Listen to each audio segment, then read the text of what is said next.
Hey, welcome to Adventures with Peps, and today we are painting a Fomorian. This is going to be a quick and dirty paint scheme, so you have been warned. But who are the Fomorians? They were the antagonists from the 2000 AD strip Slaine by Pat Mills. They are a species of sea demons led by Balor the Evil Eye. Following orders from Lord Weird Slough Feg, the Fomorians ravaged the land of the young, killing and enslaving many of its inhabitants. After several wars against the human tribes, led by Slaine, they were finally pushed back into the waters following the death of Balor. That's probably a story for a later date. Let's get into painting.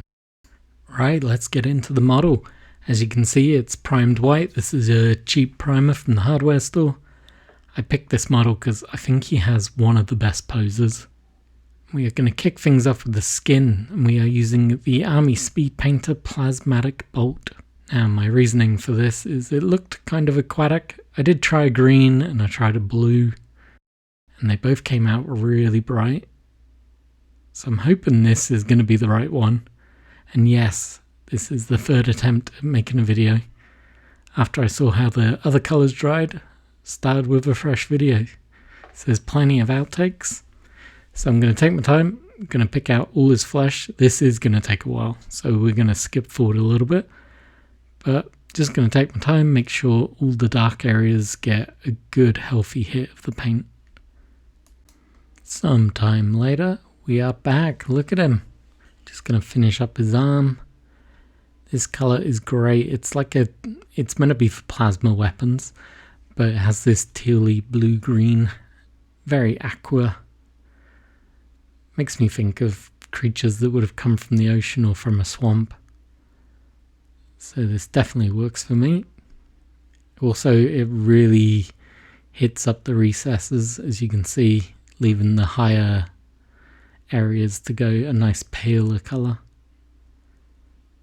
I think he looks great. I'm so excited to do the rest of the warband.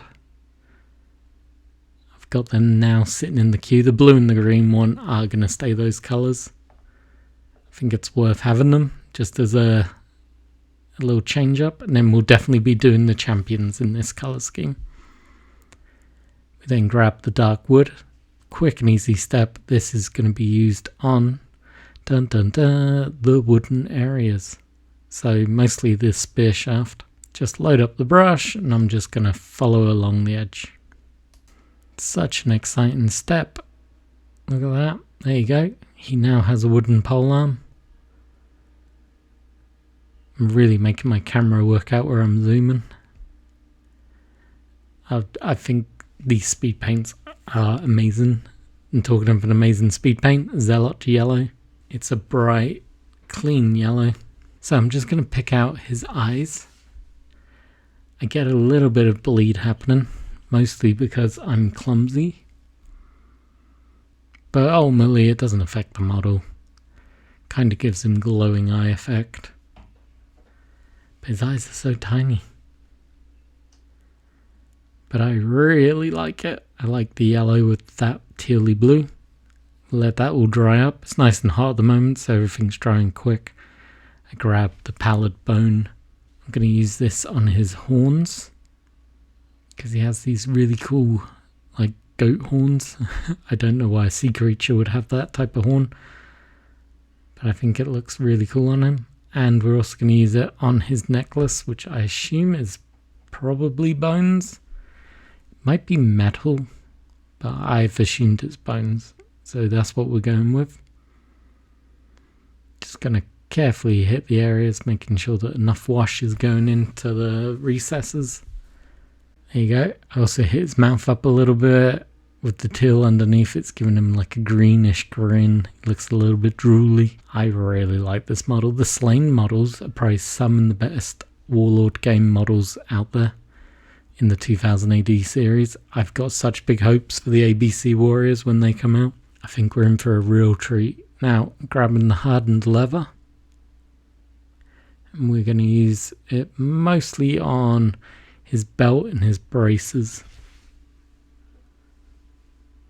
We're just going to take my time, going to swoop around. There's a lot of detail on the belt that a much better painter would take time to pick out all the different details and give it a better texture. but you're painting with me, so it's quick and dirty instead. So yeah, we picked out the necklace, the braces that are holding his belt up, also the arm protectors. I don't know what you call these, greaves maybe. Are these also braces? I don't know my armor. Not even sure if this is meant to be leather. It's probably actually metal once again, but in my mind, I like the color. I like how I feel it would be a leathery thing because it's killing probably humans off and using their skins to make the leather. These aren't nice creatures, they're sea demons. But I'm just taking my time. Camera is trying to focus on my hand rather than the model. But yeah, he is looking really cool. I'm just going to clean up some details and we'll be back. Okay, we've let it dry a little bit. Now for the runic grey. You all know me by now. I don't like using metallics on my 2000 AD figures. These are comic books after all. So instead of having bright shiny silver, I use this runic grey instead. I'm just going to hit up a couple of the metal areas, which is mostly the blade. And it's so easy, I just have to swipe the brush over. Love it. I love the effect it gives me. I'm also going to use it on the little ring on his necklace.